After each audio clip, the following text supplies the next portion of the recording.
www.bayhillnews.net is the parent body of Bay Hill News Network. We do Facebook Live for church service, funeral service, lecture, sporting activity. For more, contact at bayhillnewsnetwork@gmail.com or call 1784-529-8340. Great news! Spectra Plus is now rolling out internet and TV services in St. Lucia and St. Vincent and the Grenadines. Yes, better service and better prices from the new and improved Spectra Plus. Spectra Plus TV plans for $59.99 per month, VAT included. Adult TV 3 channels plus $29.99. For more information, call 1784-534-2551 or 1784-532-2501. Fast, reliable broadband and television services for your home or business. Spectra Plus TV, internet, better. Ship your barrels and household effects to St. Vincent and the Grenadines with SVG Direct. Jumbo barrels $70, medium $60, and small $50. We ship anything, name it, we ship it. Vehicles and more. Local agent, Adams Customs and Shipping Agency, 3rd floor, Baines Building, Kingstown, SVG. Telephone 1784-458-1328. In Canada, contact Michael 647-569-3285. Jumbie 647-657-7362. Remember, it's free pickup at your convenience, 7 days per week, anywhere in the Greater Toronto area with SVG Direct. Now with ice cold local juices to go with our rich and tasty authentic Vincentian meals made affordable, it's the award-winning Phoenix Kitchen, open 7 days with extended hours on Friday and Saturday. Juices included Marby, lemon lime, passion fruit, bell apple, golden apple, cherry, mango, Marby, linseed, carrot, beetroot, fruit punch, and sea moss. For further information, call 455-1280. That's right, a bigger meal awaits you now with fresh, cold local juices. Phoenix Kitchen, let the phoenix arise in you.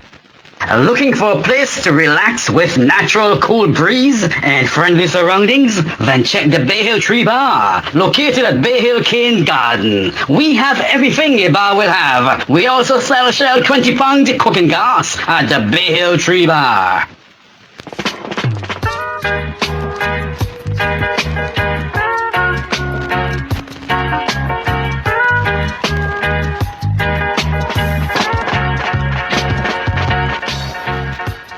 Night Radio's Kalulu presents Just Another Look. Just Another Look is an innovative, exciting, albeit decidedly provocative and yes, certainly controversial, socio-political analysis of issues of a local, regional, and international nature. Just Another Look is heard only on Night Radio. First aired on Saturdays at 6 p.m. with repeat broadcasts on Sundays at 9 p.m. You can catch us on the World Wide Web, www.nightradio.info. But remember, we are also on Facebook and YouTube. I am, of course, Keith Joseph.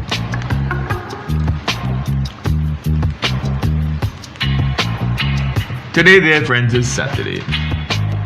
It is the 20th day of February 2021. Welcome to another edition of your favorite program, Just Another Look.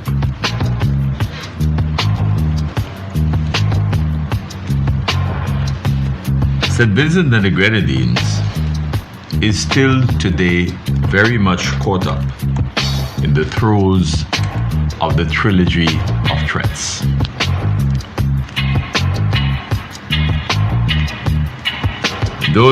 That trilogy includes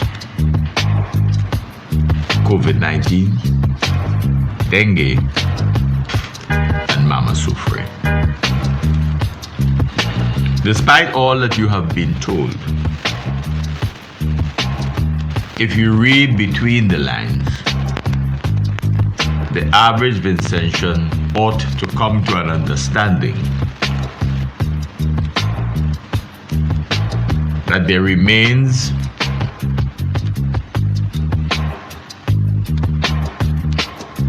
a sense of irresponsibility on the part of government in the way in which it approached these threats. Importantly, members of the Vincentian community are partly to blame for failing to adequately take these threats sufficiently seriously in many respects, and also in not advising each other about the possible fallout.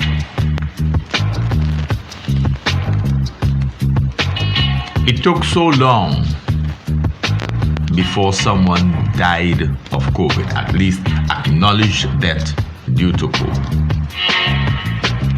that many Vincentians may not have taken the pandemic seriously. But equally, the reports that people were giving were treated with some measure of slight on the part of the authorities.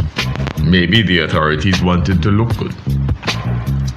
Maybe the authorities wanted to show that they were in control.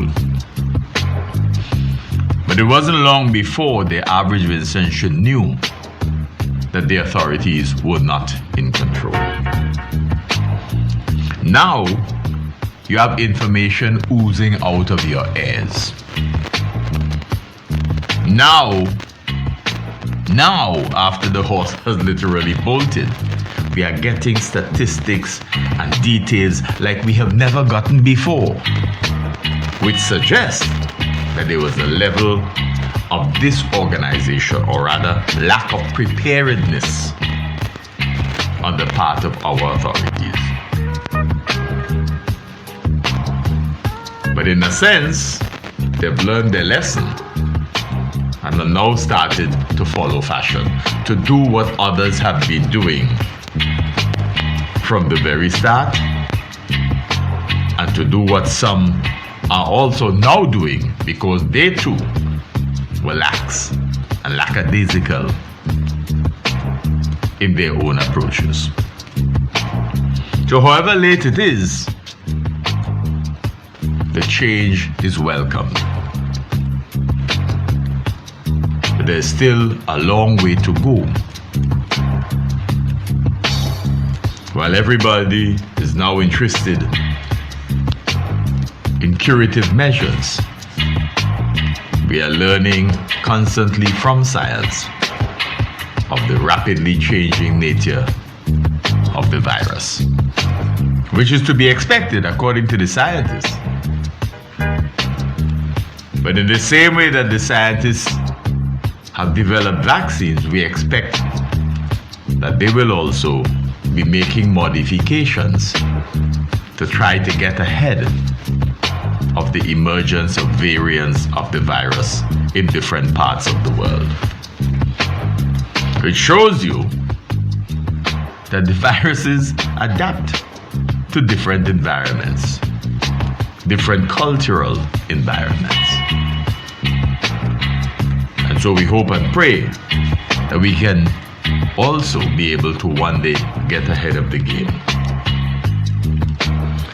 But what we want to focus in our program today is the extent to which the authorities in St. Vincent and the Grenadines, led by the ruling Unity Labour Party administration, how their politics is not in any way new. Their politics is not in any way innovative. We like to talk about it as same old, the same old khaki pants. And the quintessential element of that same old khaki pants is divide and rule as a policy. Divide and rule. If you can prevent any group of people from uniting and sitting down and engaging in collective endeavor, then you know that they are doomed to failure. And that is a practice that has been perfected over time. Divide the people, and those who rule, those who are in power, can continue almost guaranteed that they will retain power over and over and over again. It is something that those who came in the very early days to conquer new regions, that was their fundamental ethos. Make them divided, make them hate each other, and you will conquer. And that has been the prevailing history of this Caribbean of ours. What we have seen over the last several years in St. Vincent and the Grenadines is a deepening of that divide and rule policy in this country. And just another look lays the latest round of divide and rule at the feet of the ruling Unity Labour Party administration. The state of our country today continues to be more than just a mixed bag. It is much more than that. It is more fundamental than that. And that is maintained by the fact that there is no real governance in St. Vincent and the Grenadines. What you heard from the Prime Minister in his conduct in the House during the estimates reflects a fundamental approach of those who in these small islands see themselves as all powerful, as they're infallible. That talking down to others, that shouting across the floor is consistent with conquest, slavery, colonization, post-colonialism. It has been able to maintain itself, to sustain itself through decades, through centuries. And the politicians today still believe that we as a nation, we are so backward, intellectually and otherwise, that they can continue to talk down to us because they are in power. They have power. They can dictate places. And we remind you of the comment that was made very early in the ruling Unity Labour Party's administration. Very early. They can go to all the courts they want, but they still have to come back to power. In other words, our belief that our political system, our constitution that provides us with three arms of government, and inherent in that is supposed to be the checks and balances each on the other two, that matters not in political practice, because he who sits and swivels in the big chair sees himself as Lord and Master of all, so that even the legislative arm of government, even the judicial arm of government, is beholden to him. That statement that they can go to whatever courts they want, but when they finish, they still have to come back to Papa. Suggests that Papa is higher than the nation's courts. And we laughed at it. We scoffed at it, thinking that it couldn't be possibly serious. But when you reflect on this latest conduct in the debate on the estimates, you have to think again and have an understanding of the psychological impact of hubris and the psychological impact of him swiveling in the big chair, as he reminded you in the early days of becoming Prime Minister. When I swivel in the big chair. That childlike understanding of power. And today, almost 20 years later, Vincentians are beginning to understand finally exactly what that meant. He's still swiveling in the big chair. And like he said to Friday in the house, that's why you over there. That's why I'm here. That's why I am here. But he's here now as a minority leader, something that gets his quote every time it is mentioned. He has become, in his time, under his watch, a minority leader. And we can expect more of the shouting, more of the display of power, because perhaps he finally begins to feel the impact of the dissipation of that power, of the reduction of that power, oozing away from him and ultimately out of his control. So there is no real governance to speak about. We will get more of the shouting. And it appears to those who are willing to think for themselves, if you're willing to think for yourself, that the Labour Party government is still operating on autopilot. That's why we can talk about no governance. It is a shift that may well be adrift at any point in time because of the absence of a real live pilot. It is operating on autopilot. That is why we can have the issues that we had with Ames and the Buckerman Bay Resort that never got beyond really a soft opening. Eventually, the truth came to light. What hasn't come to light is the machinations that led to Ames having been here in the first place.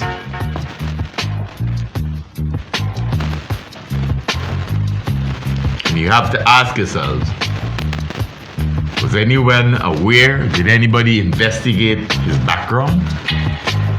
Did they do the investigation? That is why people are raising questions now about the Black Sands people, because Vincentians are not stupid. Vincentians watch. A grouping comes to the country and gets land at $5.30 a square foot, or just over under $6 a square foot. Vincentians struggling to get that price. But somebody could come and get that price for Peter's Hope. They hustle to start scrabbling some things together, and then suddenly the people in the community were the first to say, well, we're not working there anymore, look at the place, it's overrun by bush. But the election was coming up in 2020, and suddenly the place was cleaned up and this and that. And they said, but when will they get back to trying to complete the project? Now you're hearing a different talk. Now you're hearing all sorts of investigations about it. Did we do due diligence? Did we engage in due diligence? That too will come to light. That is why we were concerned about the procurement by government of farmers' land in Bukaman, Peniston area, in order to then take that land and sell it to sandals. Oh, we speak about sandals in glowing terms. Remember, we spoke about Ames and Bukaman Bay Resort in glowing terms, you know.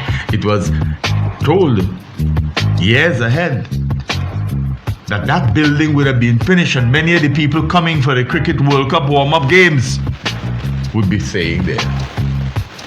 You'll give them that kind of assurance. We were so proud of that even though they didn't have an inner hall, we had our CARICOM people down there. The CARICOM or OECS, one of those groupings then. Come see our sand, our imported sand, to cover up the black sand that the rest of the country, or the majority beaches of the country have. Here is an enterprise that has brought white sand, the one to which you are most familiar. Now they've given it to sandals. They sold it to sandals. There had been no apologies from this administration for the embarrassment that whole investment business with Ames would have cost us internationally. There's no apology for that. That's just as there's no apology for one talking about a possible eco-hotel across the Dry River that never materialized. There's been no apologies for the promise of a cross-country road that has never materialized. We don't get any apologies for that. Because we are guaranteed that the ruling regime will find some way of putting a sort of doctoral spin on it. And by the application of the divide and rule policy, continue to have Vincentians at their wits' end. Because once they're divided, you can continue to ride roughshod. You can continue to dictate and talk down to everybody. Because for you, it appears that Massa Day hasn't yet come. Massa Day ain't done. Vincentians have to understand that there must come a time when Massa Day was done. If you are to become genuinely independent. We're hounding after reparation. But we have not sat down and engaged in truth and reconciliation. They can give you reparation, you know, but unless you have truth and reconciliation, we will never, never really be free.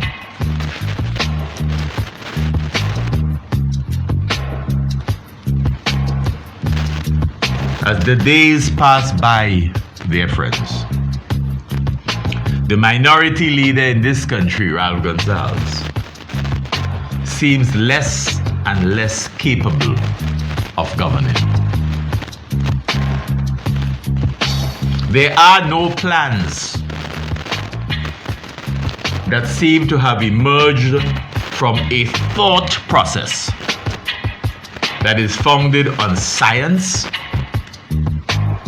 yet which is empathetic enough to encompass the masses of Vincentians so that they can address the real issues impacting their daily lives. There are no plans. They talk glibly And there are times you recognize the absence of any genuine planning in the flippity-flop. The once progressive has as yet been unable to convince Vincentians of the validity, viability,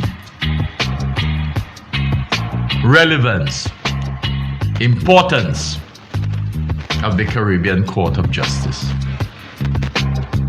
A lawyer of several years standing, he has not shown himself to be a major advocate for Vincentian membership of the Caribbean Court of Justice. What does that tell you? What does that tell you?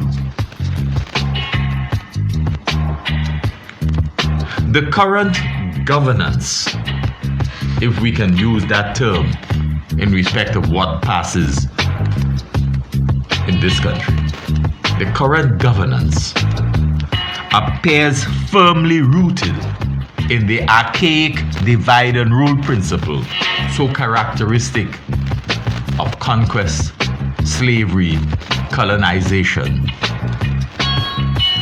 This should not surprise us, given our own political history, debilitating at best. It is this divide and rule principle that has our country, St. Vincent and the Grenadines, in its current state, like a sandwich in which only one side of the bread is buttered. Vincentians who strive for any measure of objectivity in their analysis of what is happening in our society today are compelled to shocking dismay at the almost total disrespect and disregard for the opposition in the country. We have belabored the point time and time again that the opposition is in the legislature.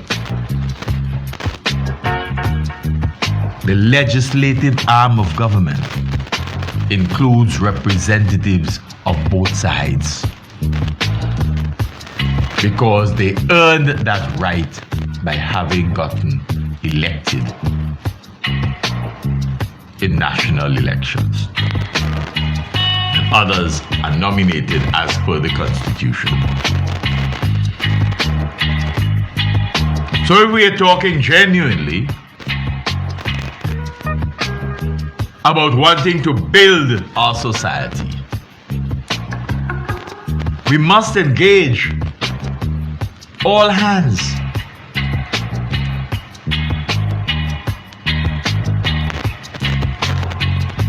That is why CARICOM, like Federation, continue to fail. There is no engagement of the populations.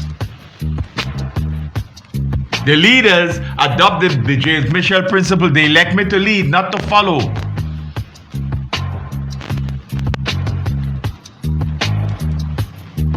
But leadership does not mean that you hold everybody, you hog tie everybody, and you pull them along with you with a rope or chain.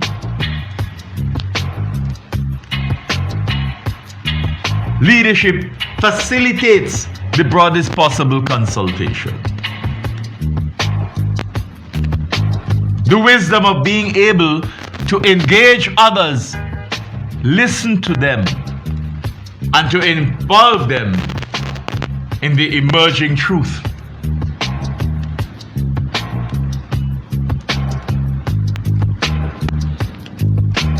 As Paulo Freire taught us in Pedagogy of the Oppressed, you don't go to people with the impression that you are the font of all knowledge and wisdom. They have been living for years. They have experience. And they got to where they are by virtue of that experience. You start the education process where they are. Not you coming as the knight in shining armor, armed with all the knowledge and wisdom. that they have to wait on you, bow down to you, and if possible, kiss your feet. Lie prostrate before you and wait until you give the order. Don't panic until I give the order to panic. That is the old system that is still in vogue in St. Vincent and the Grenadines today. But if you put together your critical thinking skills, you are bound to find shockingly the level of disrespect and disregard for those elected by the people of this country. The majority of the electorate chose those people. And you turn around and then suggest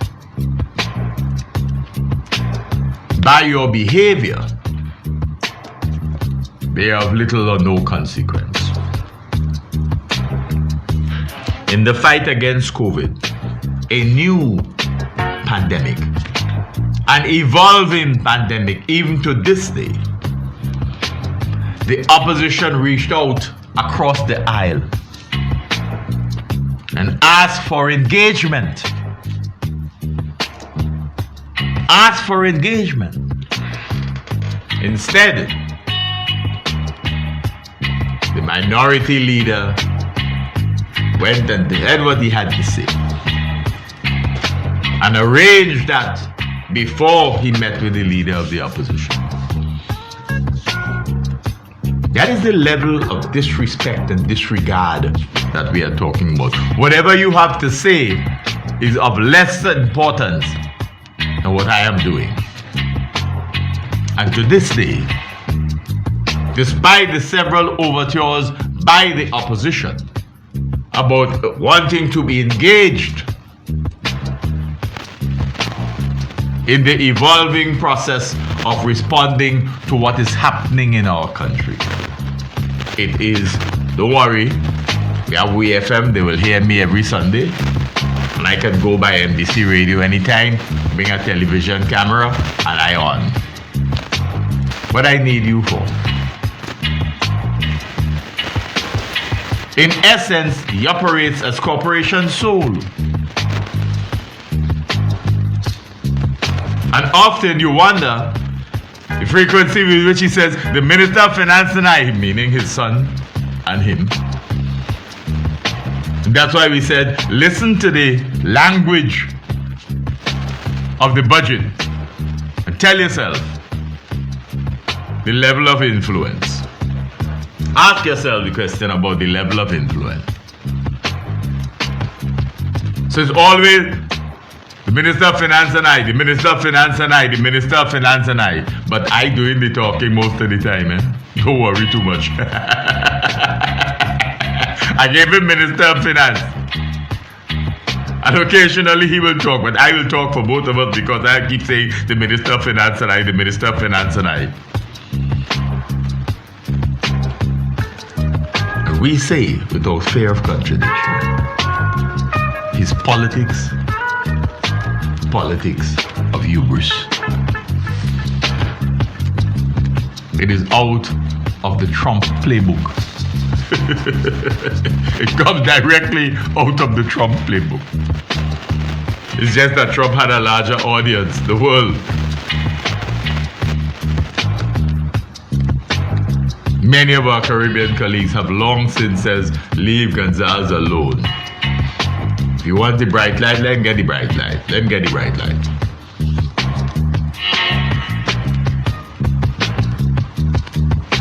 In the fight against COVID, the government has behaved in a manner that suggests that it is the only institution that can save the country. It doesn't need anybody else. So every time John Public, the average Vincentian, has brought to light the discrepancies, we get an explanation for it. Because what Papa talk, that's gospel. And that is why you have the situation that you do now. Once you talk, So once he take the vaccine, they like me. So because I take it, they will take it. Those days are long since done. Those days are long since done. Because people have lost confidence in the minority leader. They have lost confidence in the minority leader.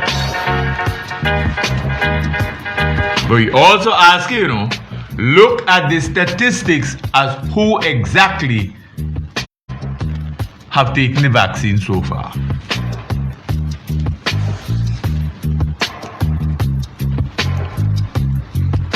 Look at the statistics, ask for the statistics, and see whether or not there is a certain bias that you have seen in terms of who have come forward. So far, in spite of the fact that the Prime Minister went and took the vaccine.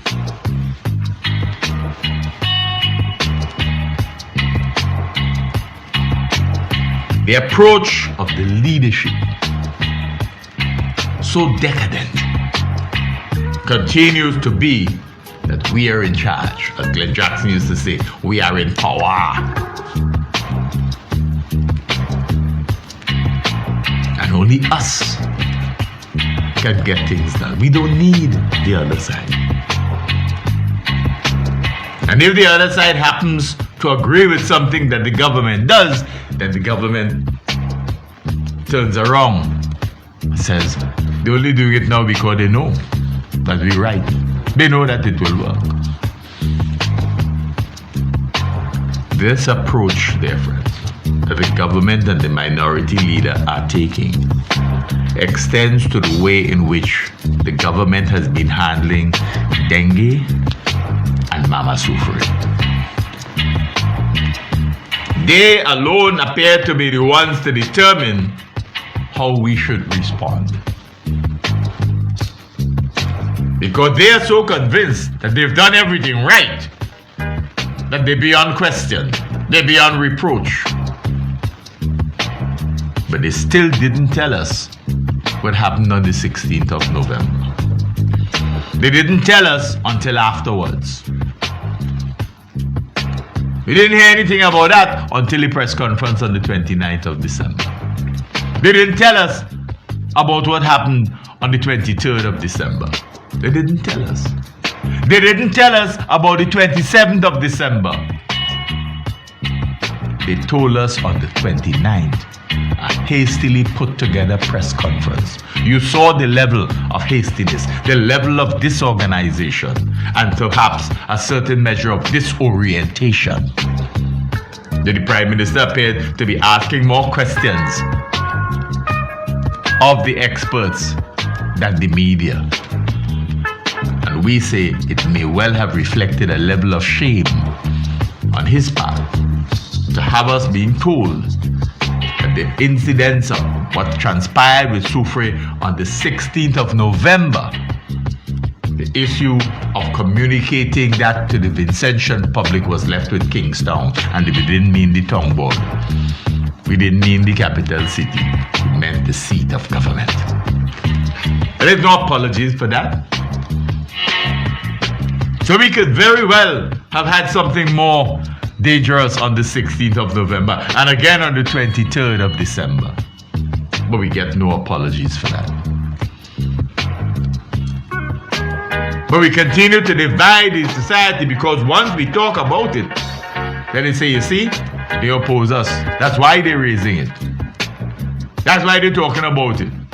Divide the country. So your minions are saying, yes, the government right, the government acted responsibly, blah, blah, blah, blah, blah. They didn't want to create panic, they didn't want to this, they didn't want to that.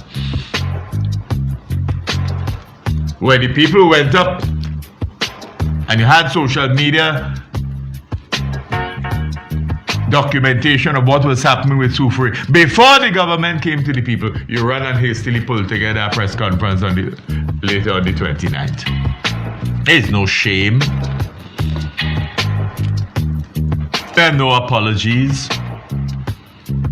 because you can feed your minions just about anything that you want.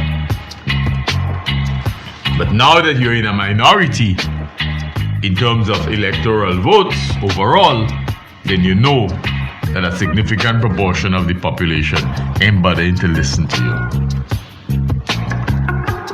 They recognize the disdain, disrespect, disregard that you have for the opposition. The government's stance epitomizes the principle of divide and rule. It epitomizes the principle of divide and rule. As it now stands, the Unity Labour Party administration constitutes a minority government. But the approach to governance by that ruling party has not changed. What obtains is a sort of decadent politics that defies good sense and at the same time belies any commitment to genuine democracy, to consultative democracy, and the respect for the will of the people. It is that the people have to be told. It is not that the people could tell you anything. The approach is that you don't have anything to tell us. You're not in power. You have to listen to us. So whether I'm using Star FM, WFM, or what have you, and perhaps he has come to a recognition that going to Star FM does not give him the kind of audience he would like. So he goes back to 705. Screen drop, and then goes to WFM on Sundays, where his pals can sort of play games. Patter cake, patter cake, patter cake, patter cake. In what appears to be sheer Trumpism, the Unity Labour Party treats its defeat in terms of losing the majority as being its own fault. As being its own fault. Suggesting that it's people that didn't come out to vote. But that approach merely reflects the party's seeming unwillingness to admit that it has been vehemently rejected by an increasing number of insentient voters. So if you had proportional representation, the same way you claimed in the 1998 elections, that if it was proportional representation, in fact, you said that you had the majority vote. But even though we go first past the post, the speech and others in the party were saying, hello, we have the majority. And therefore, you should go back to the polls. Or we will make the country ungovernable.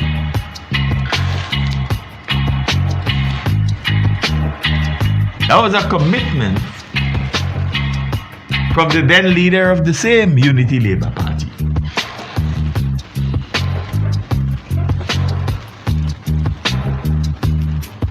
Had the NDP taken that stance,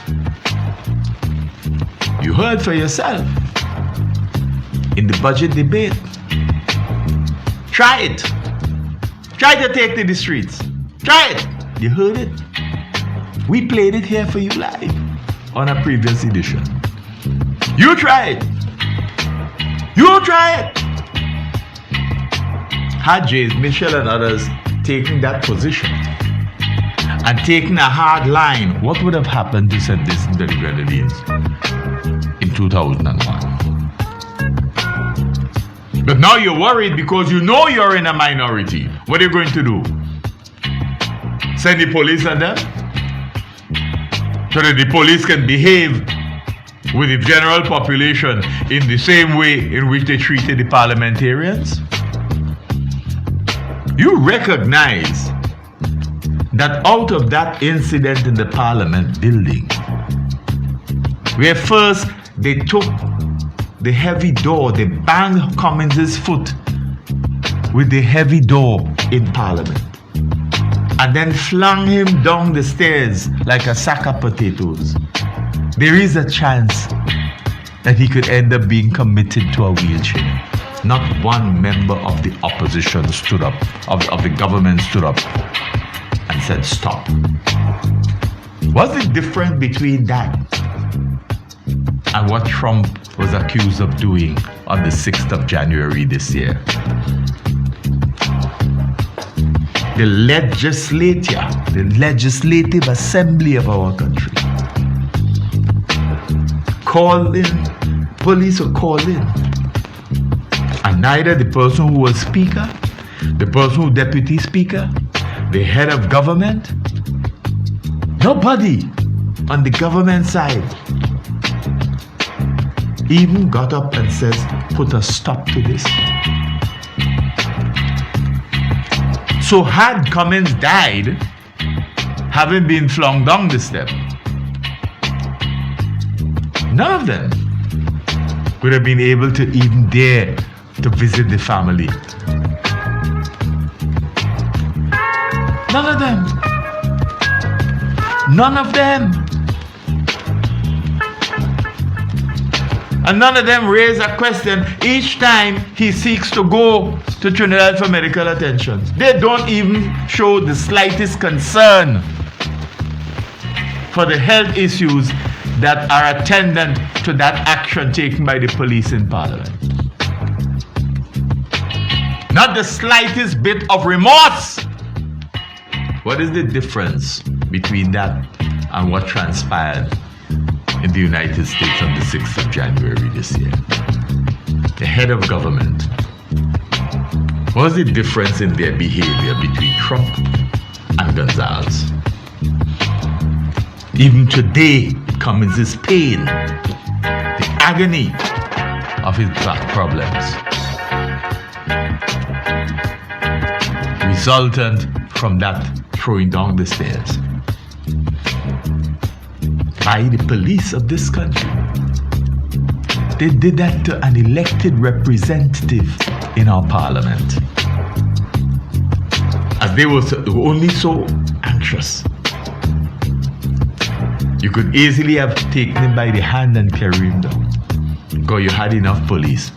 But to take him and fling him down the steps like a sack of potatoes, and not one single government parliamentarian or senator made a comment to put an end to that. Not one. And they were there, including the Prime Minister. What were you all wishing? That somebody would die to teach them a lesson? Is that the threat? Is that the threat that we got across the floor in the parliament when we say, you try it. You tried to take control of the street. You try it. Yeah? You heard the voice. You heard the voice. You heard the emotion in the voice. What would you do, Mr. Minority Leader? Unleash the police and hope that they kill some? Is that your wish? Is that your hope? Is that your threat? We ask Vincentians, use your critical thinking skills to analyze the very words used and the tone in which they were used, in the context in which they were used. And remind yourself of the historical antecedent of what took place in Parliament. What took place in Parliament. That is something that is remarkably forgotten by our media. Even the opposition appears to have forgotten the importance of reminding the nation every year on the anniversary of that event that this is the kind of government that you have. This is how the government is prepared to use the police against elected representative members of our legislature. There's no difference between what happened then and what we saw in the US. If there's any difference, it is that the masses came in the United States. Here, the police came in. An arm of government did that to the elected representatives. That is what we have become. What kind of leadership can you characterize the ruling regime as, having sat over that particular incident? Not one word from any of them to bring it to an end. Cummins' injury committed him to a special chair in Parliament. And even that had an issue. Even that became an issue. It was as though the leadership, even in Parliament, was so insensitive to what had transpired that a chair that was recommended by his medical team in order to make his life a little bit more comfortable while serving his people from his constituency in the halls of Parliament, that became an issue. But you don't hear the religious leaders talking about that. You don't hear the partisan institutions talking about that. And you ask yourself, do the children of those government parliamentarians and senators who sat there, the children of those parliamentarians, don't they ever ask you, Mommy, Daddy, you sat there. Suppose the man had died. Why did you not say something? When you look at yourself in the mirror in the morning, getting ready to go to Parliament, do you have a sense of remorse? That imagine that I was there and I said nothing? How do you live with yourself? We know you're in power. You're in power. You're empowered to do whatever you think is right. And maybe on that day, you thought staying quiet and watch police brutalize parliamentarians. Maybe that's what you thought was your role as being in power. The ULP, much like its leader, appeared decidedly myopic in respect of what is happening inside its own bowels. It has lost any moral standing. It has no moral fiber. It has no soul. It has none. The fact is that it is suffering. That Unity Labour Party today, it is suffering from a chronic malady. It is suffering from an unwillingness to open itself to fresh ideas in respect of a modern approach to politics. The minority leader loves to talk about innovative, creative, reasonable, all these fancy terms. Yet the political praxis that we see emergent from him as leader of that institution is decadent, backward, pathetic. And while the party continues to have some measure of popularity with young people and women, the evidence of the last general elections suggests a significant and measurable movement of these two segments, young people and women, away from the aging fossils that seem to insist on their relevance in the Unity Labour Party. That is worth repeating.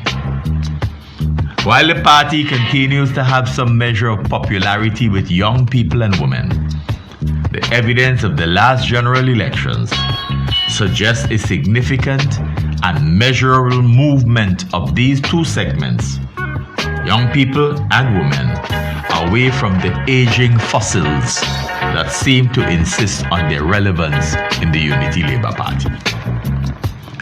The dynamics of change have no real significance for the fossilized leadership of the Unity Labour Party. The latter strives to create minions in its own image and likeness. Minions who regurgitate the same decrepit messaging, obviously by rote, knowing that all that matters is that their respective plates are full, even if only with the droppings from the master's table. That is enough.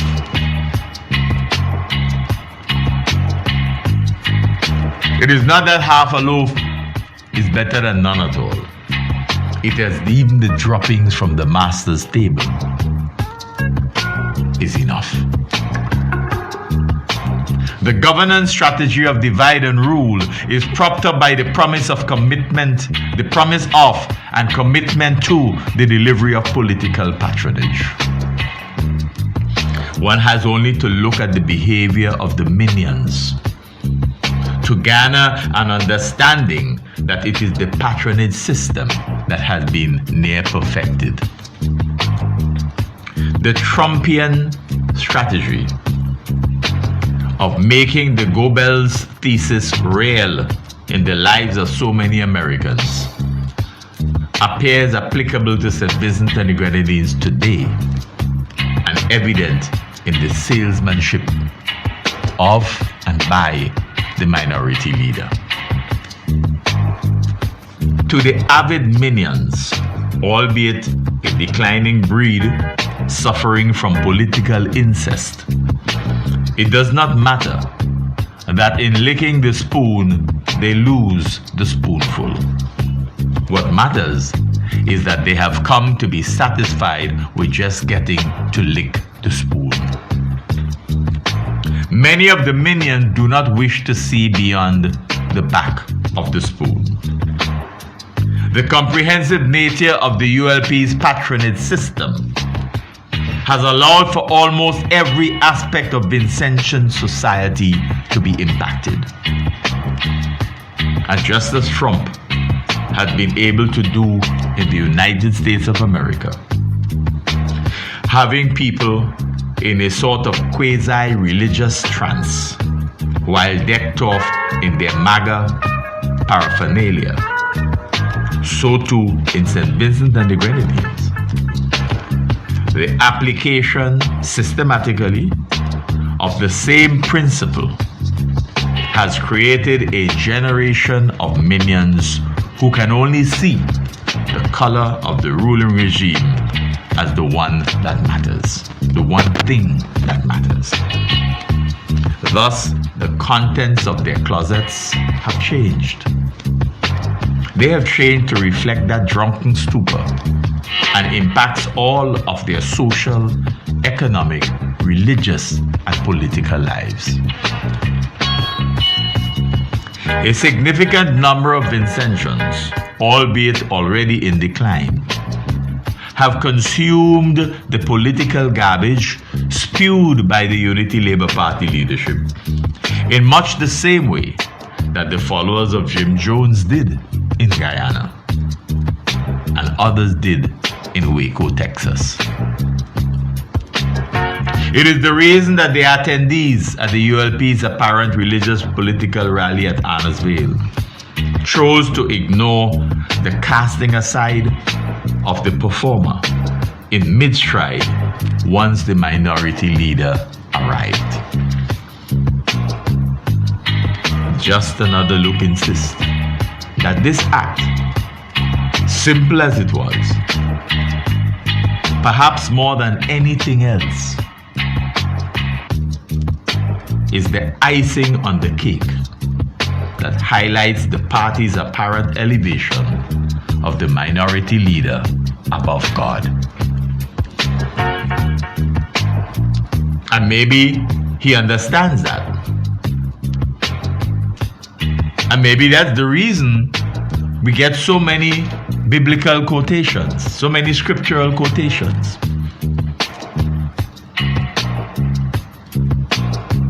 The minions and the religious leaders in attendance at that rally at Anthoer on that fateful day, and those who have since refused to critically analyze what transpired at the event in the incident we just mentioned, and fail to analyze its ominous significance, have allowed themselves to become victims, inebriated perhaps to the point of drunken political stupor. Last year, 2020, the government of St. Vincent and the Grenadines prepared what it refers to as its fiscal responsibility framework. Its fiscal responsibility framework.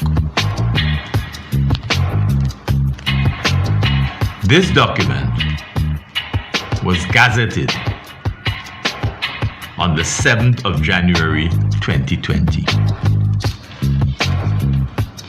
It was subtitled A Rules-Based Fiscal Framework for St. Vincent and the Grenadines.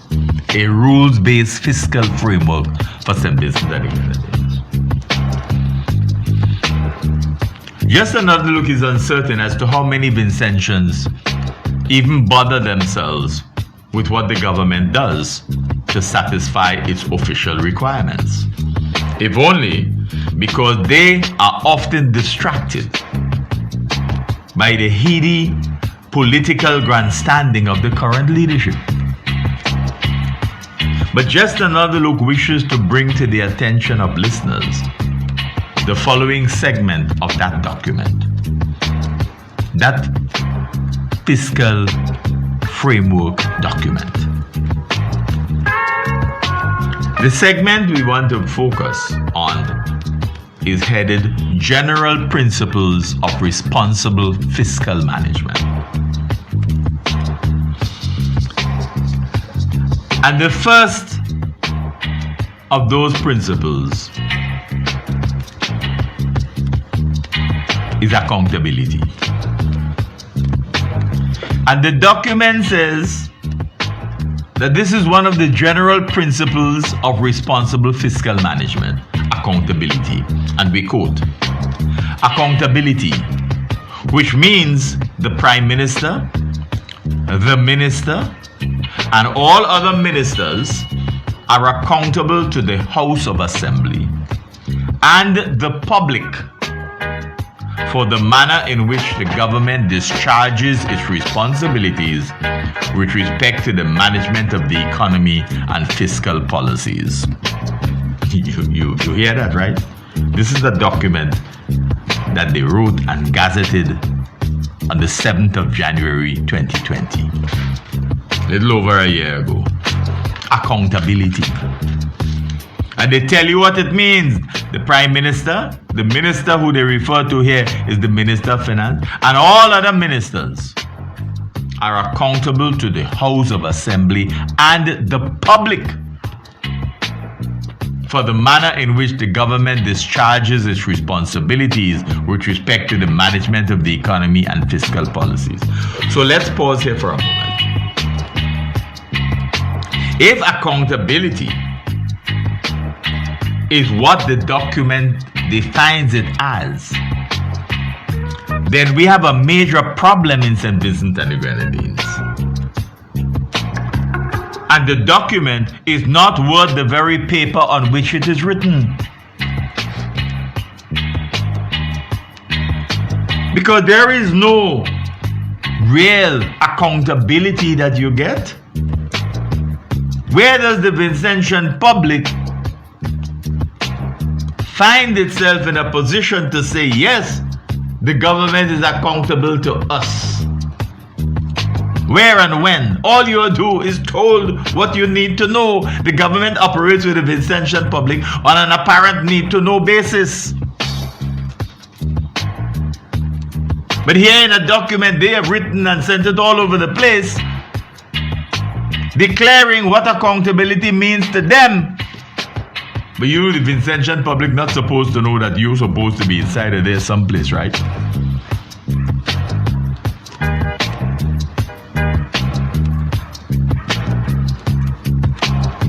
So, when the opposition asked the government to account, when they were asking, how are you getting money? First of all was the cost of the airport, then how are you getting the money? Then account for the money's income and expenditure on the airport. That's parliamentarians from the opposing side. They represent, right now, a majority of the electorate. How come they can't get the answer? How come they cannot get the answer? The average Vincentian cannot go anywhere and find the accountability statement for the Argyle International Airport. And it's been open now several years. You went to the House of Assembly when you needed additional monies from time to time during the lengthy period of constructing the international airport, but appear unwilling to give the details of the income and expenditures. But you put in a document, because it's going to go to international regimes, your definition of accountability. It sounds good on paper. It is not what happens in reality. So we can ask, has the opposition NDP, now in electoral majority, have they not been appealing for the government to practice what it preaches in respect of accountability and in respect of good governance? Because accountability is a fundamental component of good governance. Has the New Democratic Party not been raising repeatedly the need for accountability on the part of the government? And are we to assume that accountability in this document does not extend to the Argyle International Airport? Are we to assume that accountability in this document does not extend to the Lives to Live program? Again, another issue, another agency on which the opposition has been asking for accountability. So why then is the government putting accountability in its documentation, such as this fiscal responsibility framework, when it appears that the same government is playing a sort of twisted musical chairs with this important pillar of democracy, fiscal responsibility? Why?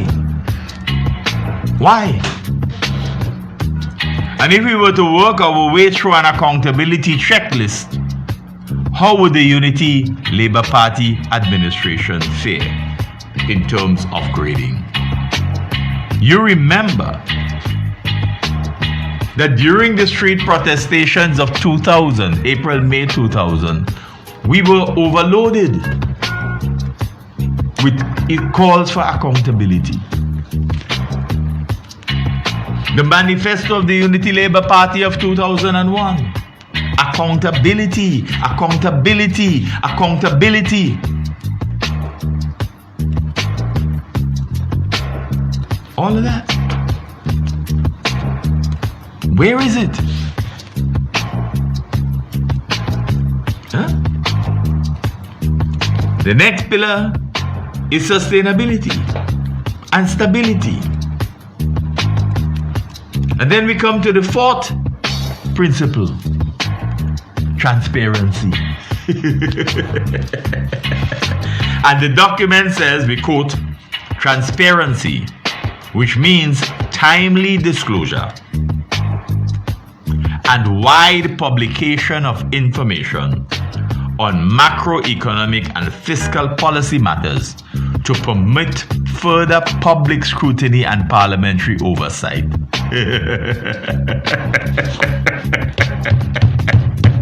Timely disclosure and wide publication of information on macroeconomic and fiscal policy matters to permit further public scrutiny and parliamentary oversight. That same government didn't have to apologize some time ago for breaking the rules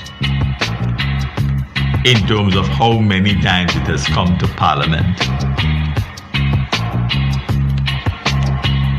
for additional resources.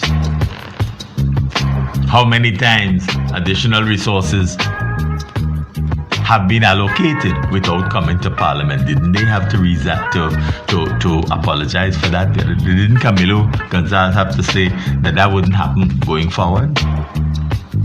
When it was brought to their notice that they were breaching their own rules and the rules of governance, didn't they have to apologize? But here, last year, January 7th, they gazetted this document on fiscal responsibility framework. So we put in things in fancy document that you could hold up. People could go online and read it on gov.vc. But it ain't real the paper it is written on. Does it appear to you, the average listener to this program, that we have a government in place that is serious about transparency? Transparency? Look how long it has taken for them to be transparent with us in respect of COVID in this country. When people were telling them we have community spread, no, we have cluster. Now they're trying to sell us what we consider a cockamamie story, that everything happened since the 28th of December. Everything happened. So we were doing so wonderfully well, and suddenly the floodgates. We moved from just over 100 to 1,000. We get into the 1,000. 1,000 and this. But now we get the statistics every day. Finally, because they learn from Barbados and neighboring countries. You know you could give the country this. Now we getting transparency. Now we getting statistics out as after the fact. After the fact. When has this ULP administration been fully transparent? Or are we going to hide under the banner of macroeconomic blah blah blah blah blah and say, well, those are the things, we didn't have to bring it to you? The document speaks of matters being permitted for further public scrutiny and parliamentary oversight. The Vincentian public only learns of some things when the opposition forces the government's hand and the latter then reveals what it pleases. Otherwise, the minority leader goes on some of his apparent Papa-friendly media to offer his minions an explanation of sorts. And given the Papa-friendly nature of the media that he goes to, the respondents do not appear prepared to engage in critical analysis, but rather a sort of hero worship, a sort of kowtowing, a sort of veneration to the maximum leader. Ultimately, in the end, singing his praises. You can listen to it in their voices, how they're gloating. We got a chance to talk to the maximum leader. Wow! We don't want to bring up the issue of him being a minority leader at all. Not at all. The issue of transparency from our analysis of the way the government operates, does not appear to be a priority to the ULP minions. The real experiences of Vincentians in respect of governance under the Unity Labour Party leaves the vast majority with the conclusion that the new fiscal responsibility framework, gazetted on the 7th of January 2020, is a useless document, perhaps undertaken to satisfy regional and international agencies, but meaning absolutely nothing to the average Vincentian who is struggling to eke out an existence under the same ULP administration. Today, governance is about sustaining the divide and rule principle, sustaining the divide and rule policies, endorsing the divide and rule programs that have been with us since the days of conquest. How does anyone serious about healing a nation and bringing a nation together in times of crisis almost completely ignore the overtures to work together from the opposition but the majority party? How does anyone serious about governance allow himself and his government to appear willing to ignore the representatives of the majority of the Vincentian electorate when they bring concrete proposals to be of assistance? How? Logically, the response or lack thereof of the ruling regime is reflective of the level of ignorance that stands in place for good governance. It does not matter, dear friends. It does not matter what is said when addressing the United Nations General Assembly. It does not matter what we say while addressing the United Nations Security Council. That is showboating, and hardly anyone listens anyhow. It matters, though, that the attempts at becoming a world leader have been allowed to take precedence, or so it seems, over the collective best interests of Vincentians. To ignore the majority of the electorate is to dismiss them as being inconsequential to national development, and serves as a clear indication of the moribund nature of the minority leader and the party and government he leads. One thing is certain.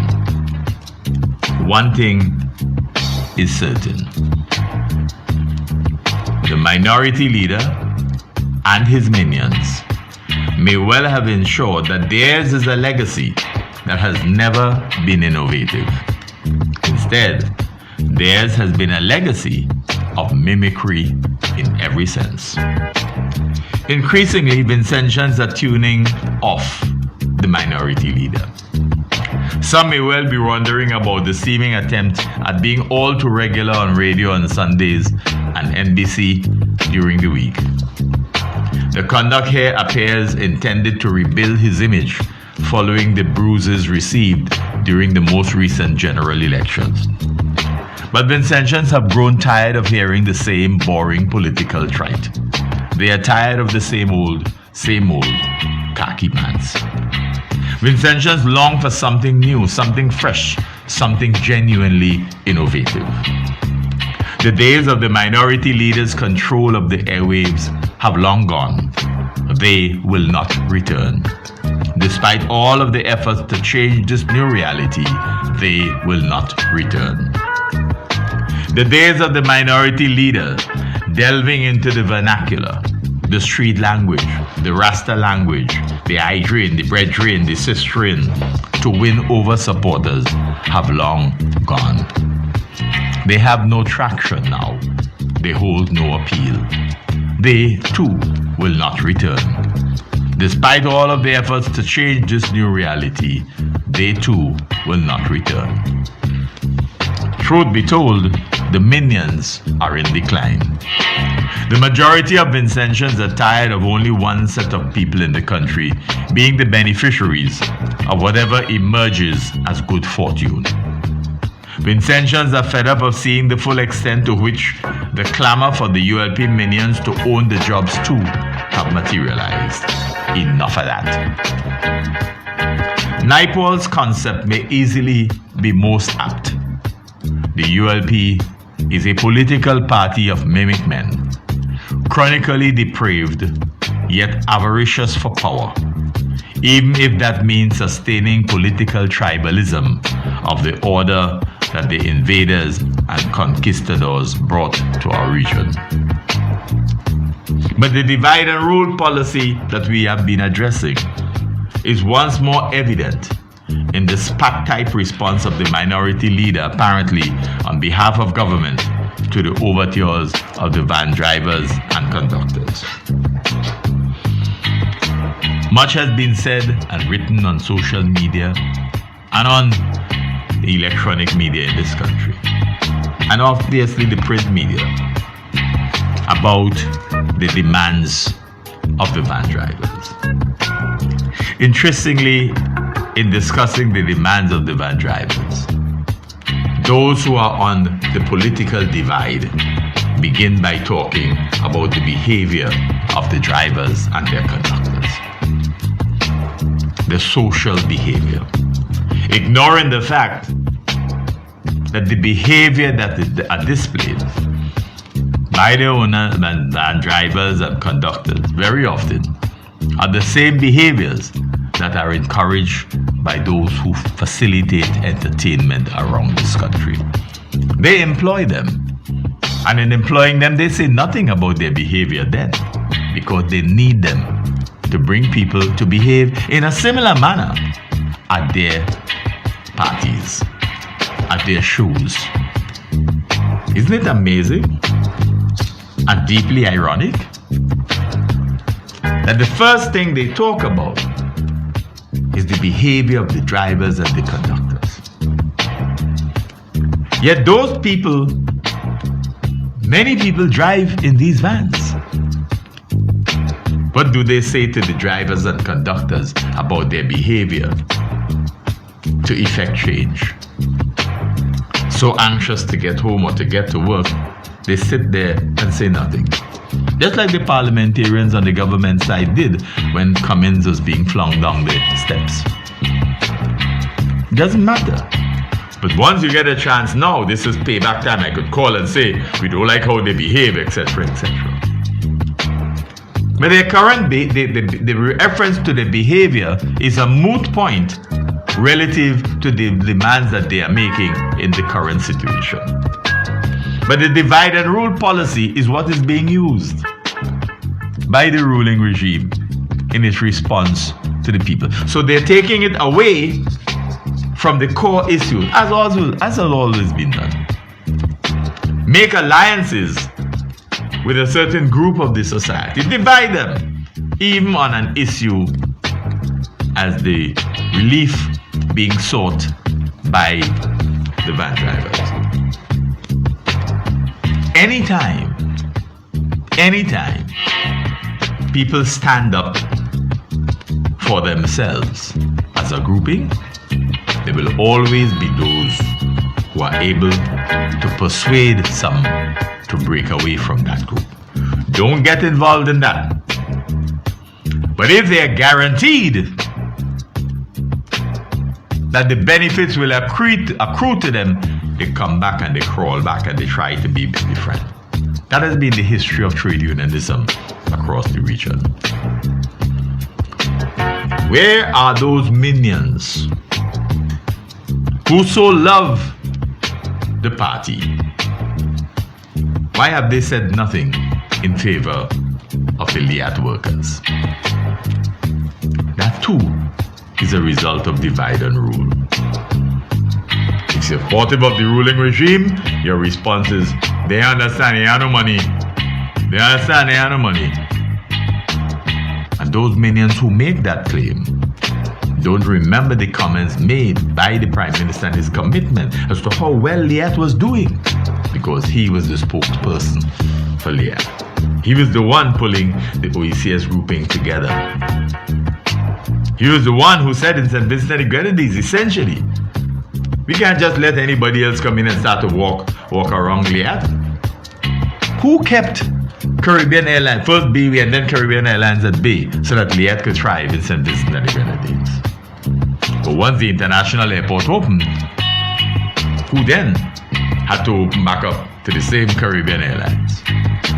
But we don't discuss these things because we see things through the political lenses, the divide and rule principle that has tribalized St. Vincent and the Grenadines. So yes, the Van Drivers Association have made certain demands. But what has the leadership been able to do? To get the country to discuss everything except the core issues. And so now they are very unreasonable. Very unreasonable. But one would have thought that we would have been hearing from the Minister of Transportation on this issue. But no, the minority leader stepped forward. Of course, the minority leader could perhaps justify his own involvement by arguing that the matter impacts the finances of the government and impacts the general population, and therefore he, as Prime Minister, has ultimate responsibility. But where is the Minister of Finance? Had there been an interest in change, a display of magnanimity, a display of good governance, a display of inclusion, and an avoidance of hubris, could have allowed Vincentian to see the minority leader accompanied by both his Minister of Finance on the one hand and his Minister of Transportation on the other when addressing the matter of the complaints of the minivan operators. But leopards cannot change their spots. The application of the divide and rule principle has the discussion at the point of garbage. Some of the most unreasonable and unreasoned comments have been made. The disparaging remarks that have been made about van drivers and conductors. And by whom? It's an amazing story. But it is part of the divide and rule principle. Because it is now driven into a challenge between they want this.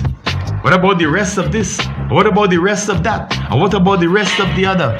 These same people who are now making those claims said nothing when Bassett Alexander's granddaughter was treated the way she was after doing so well in her nursing exam in St. Vincent and the Grenadines. We lost her to cancer, but we didn't care. We didn't care. And we do that every time. And we're caught in that trap every time because there is a culture, a political culture in this country that thrives on sustaining the divide and rule principle. That is why we have what is being done now with the van drivers. The minority leader appears incapable of change. Hubristic politics appears primordial. So since the start of the pandemic, everybody has been suffering some form of economic discomfort, some more than others. The recent situation is that the government, after having dropped the ball in respect of its management, if one can call it that at all, has suddenly enacted a flurry of legislative measures to try, in an ad hoc manner, to gain some control of the pandemic. Given the government's poor governance record, it is not at all surprising that the enactment of some of the measures did not come in force after consultation that is normally expected in a consultative democracy, which, as you remember, was promised to us since 2001 but never materialized. This is the norm. Papa and his minions always know best.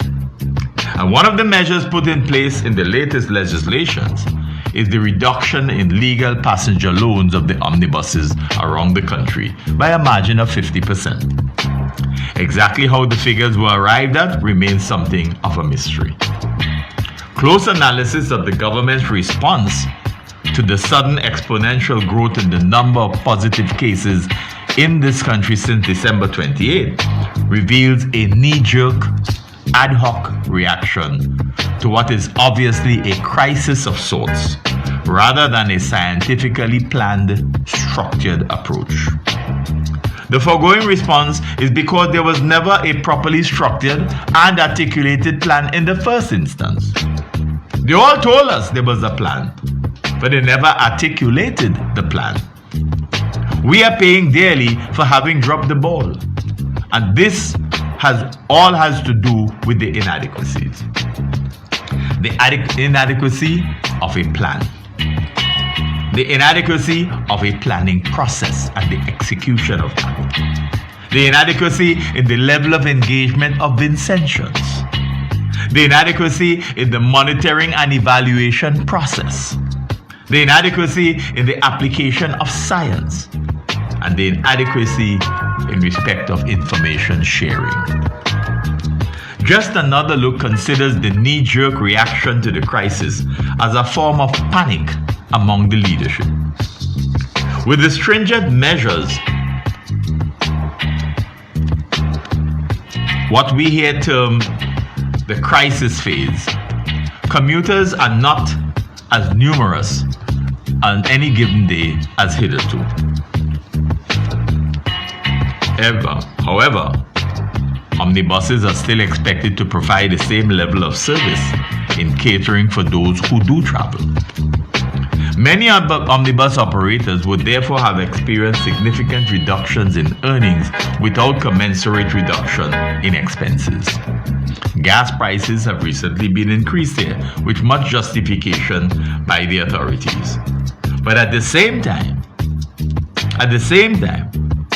on the 17th of February 2021, Guyana reduced gas prices.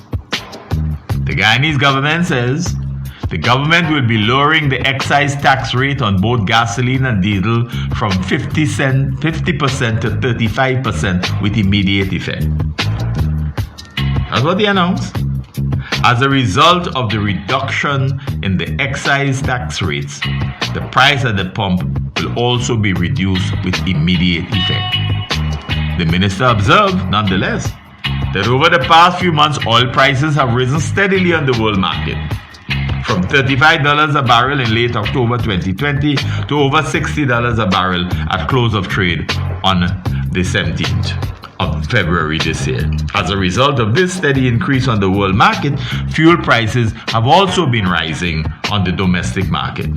But the Minister of Finance says government's reduction in the taxes is a means of easing the impact that this rise would have on local consumers, particularly the traveling public, as well as those productive sectors for whom fuel is an important input. You notice the difference? You notice the difference? In the face of mounting fuel prices globally, even in the face of the COVID-19 pandemic, the Guyana government is responding by reducing fuel costs. But here at home, labor love is the answer to any and everything, and so we raise prices. Yeah? We pass it on to the consumer. Remember we had lowered it, Of course, given the 50% enforced reduction in passenger capacity, the local omnibus owners and operators have called for action and placed demands on the table. Some here are claiming that the demands are unreasonable. The main reaction amongst many in this country is to degenerate the discussion into the common practice of divide and rule.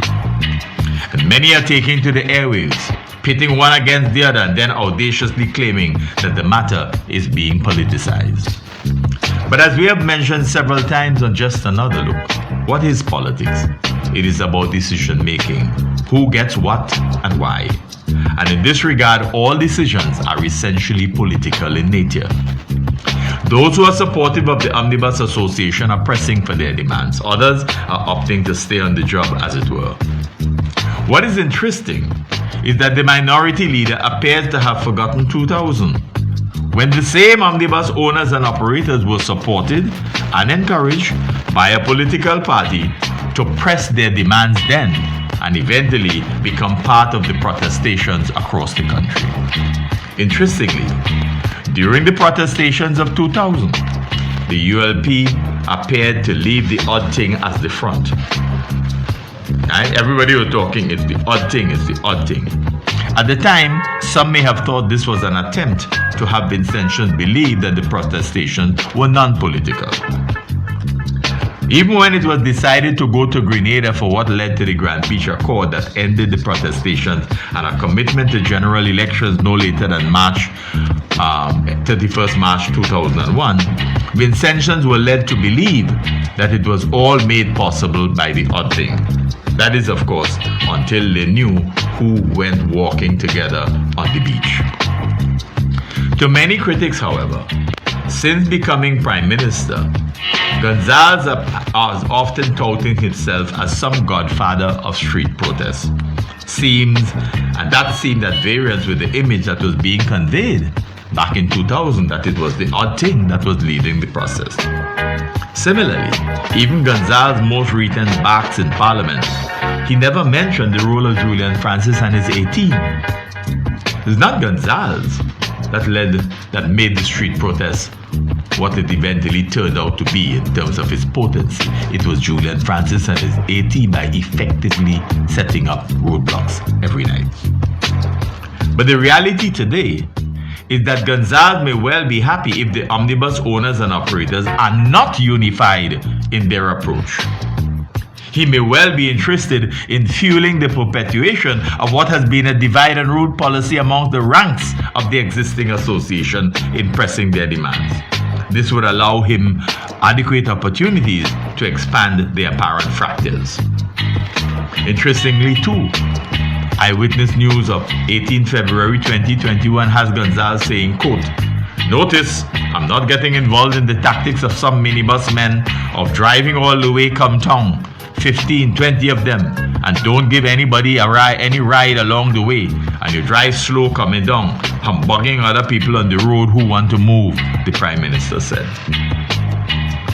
But the comment by the Prime Minister, dear friends, that we just quoted, seems to ignore that these were the very tactics, the same tactics he mentioned here, were the very tactics that suited him and his ULP during the protestations of 2000.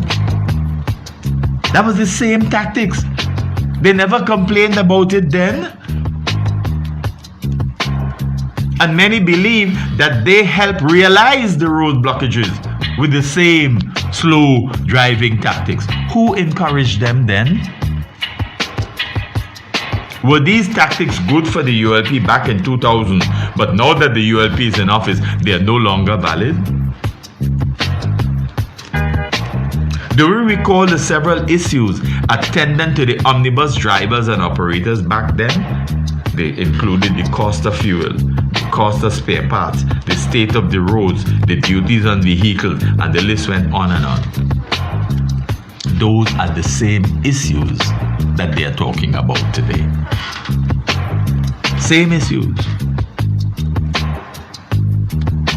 Eyewitness News refers to Gonzalez's approach to it. It says, "I want to say to the brethren and sistren in the minibus," that's going down to the Rasta type discussion to try to make an alliance. Part of the whole divide and rule strategy in the old time politics. "I want to say to the brethren and sistren in the minibus, man, listen, all you just go on the road and do your thing now." He thanked those who continued to provide the service while their colleagues pulled off the road on Monday. See? That's it. That's the old strategy. That's the divide and rule principle. And he says, quote, "When times are good, the passengers are there for you. When you have a difficult time, try and squeeze and see how we can go now. It's a small place. Let me don't have all those unnecessary kind of bickering. We got too many serious problems, not of our making," the Prime Minister said. Now the minority leader knows that we are a small place. Now the minority leader knows that we are a small place with numerous problems. And now he can refer to the people thing as unnecessary kind of bickering. Here again, what we have is a near trivializing of the stance of the complaints and actions of the protesting owners and operators. Bring them down to, quote, unnecessary kind of bickering. Right? Eyewitness News notes, quote, he said he had heard some operators had said they wanted an answer before returning to service.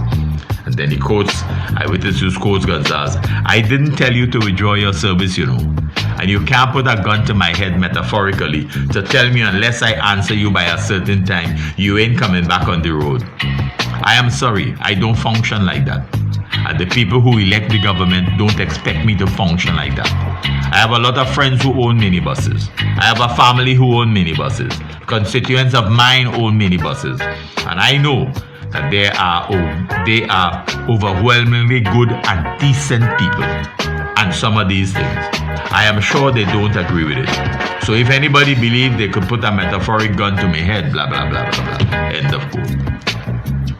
But one wonders, in hindsight, had James Mitchell, instead of agreeing to the Grand Beach Accord, had adopted a similar stance regarding the protestations of 2000. He said, don't worry, you can't pause me. There are no elections by no time. You could march till you're weary. What would the minority leader and his minions have expected? Somehow, one is tempted to declare that the masses would have been on the streets the very next morning. Julian and his A-team would have mounted the barricades, and the odd thing would have continued to claim that it was all their activism and not a political meeting. It was not a political movement with the ULP. But what we have in the call-in program is essentially the divide and rule that the system has had since conquest. Nothing has changed. Nothing has changed.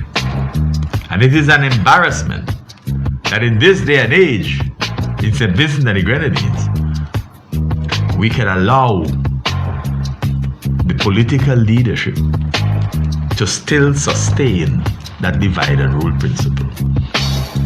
That people, he's now pitting those decent van drivers. Some of them are good people. Where did you hear that before? Some of them are good people. You heard that from Trump, right? That good people on both sides. Bad people on both sides. Good people on both sides. Yeah? After you succeed in highlighting the divide and rule principle. And you hear them, and some unwittingly, talk show hosts and so on, unwittingly getting themselves caught up in picking sides and condemning this and condemning that, instead of attempting to bring something else. Oh, the leadership, they are no leader, they're this, they're that. Why? Because they're not thinking like you. Because they're not thinking as you want them to think. They have no leadership skills. They have this, they have that. Because tomorrow morning, you have another talk thing that you could talk about and you could move on. They have real issues. And that's not how we deal with issues. Not if we are concerned about good governance. Enough said. Today, the 20th day of February 2021, marks 5,160 days since the disappearance of J-8VAX, an SVG aircraft piloted by Dominic Gonzalez and Rashid Ibrahim on board. Today also marks 3,850 days since the disappearance of another SVG aircraft, J-8SXY, piloted by Suresh Lakram. We keep them on our program for good reason. To remind people of how callous we can be. How callous we can be. How was it possible for us to have one very, very detailed report on the disappearance of J8VA. Can't seem to find a similar expansive investigative report on the disappearance of J8SXY. Was something wrong with Lakram's life? That he should have been that way? We didn't think it necessary to have as extensive an investigation. While others are anxious to talk about the justice that needs to be done, for reparation, for this, for that, and for all sorts of things, where's the justice for the family of Patricia Bowman? Going to work in her car on the 19th of September 2008, somebody's property wall falls on her car and crushes her to death. And he said, oh, them should have looked after themselves, them should have looked after the kids, them should have do this, them should have do that. And we still turn around and say that we are a Christian society. Enough said. You've been listening to another edition of Night Radio Callaloo presentation, Just Another Look. Just Another Look is an innovative, exciting, albeit decidedly provocative, and yes, certainly controversial, socio-political analysis of issues over local, regional, and international data. Just Another Look is heard only on Night Radio, first aired on Saturdays at 6 p.m., which repeat broadcasts on Sundays at 9 p.m. Catch us on the World Wide Web, www.nightradio.info. Check us out on Facebook and YouTube. I am, of course, Keith Joseph.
Looking for a place to relax with natural cool breeze and friendly surroundings? Then check the Bay Hill Tree Bar, located at Bay Hill Cane Garden. We have everything a bar will have. We also sell Shell 20-pound cooking gas at the Bay Hill Tree Bar. Now with ice-cold local juices to go with our rich and tasty authentic Vincentian meals made affordable, it's the award-winning Phoenix Kitchen, open 7 days with extended hours on Friday and Saturday. Juices included Marby, lemon lime, passion fruit, bell apple, golden apple, cherry, mango, Marby, linseed, carrot, beetroot, fruit punch, and sea moss. For further information, call 455-1280. That's right, a bigger meal awaits you now with fresh, cold local juices. Phoenix Kitchen. Let the phoenix arise in you. Ship your barrels and household effects to St. Vincent and the Grenadines with SVG Direct. Jumbo barrels $70, medium $60, and small $50. We ship anything, name it, we ship it. Vehicles and more. Local agent, Adams Customs and Shipping Agency, 3rd floor, Baines Building, Kingstown, SVG. Telephone 1784-458-1328. In Canada, contact Michael 647-569-3285. Jumbie 647-657-7362. Remember, it's free pickup at your convenience, 7 days per week, anywhere in the Greater Toronto area with SVG Direct. Great news!